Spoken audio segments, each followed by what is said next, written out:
Today, prosecutors announced new charges against two parents. Parents now charged for murder after their daughter died because of fentanyl earlier this year. She wasn't quite 2 years old when she died. There was a moment today that made us stop and think about the magnitude of what is happening in Colorado. I don't believe this is the first murder charge related to fentanyl in the state of Colorado. It is the first one that I am aware of involving a young child, and I believe it's the first that I am aware of this nature anywhere in the country. We have talked too many times about kids who have found fentanyl and have heard a lot of talk about the efforts to go after the people making it and selling it.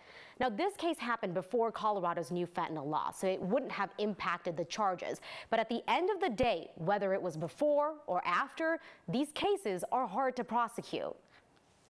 It's often difficult to link that distributor, the dealer, to the pill that caused the death of somebody.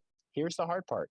You have to show the person who is distributing the pill knew it was fentanyl, which means you have to be able to prove that they didn't think it was an actual Xanax pill, for example. So you just heard from Republican 18th Judicial District Attorney John Kellner and Democratic Attorney General Phil Weiser. They are running against each other for Attorney General. They don't see eye to eye on the new fentanyl law, which could become a major issue in this November's races. But both said before the new law, there weren't direct criminal charges linking distributing fentanyl to someone's death. Even after the law, proving that connection will be hard.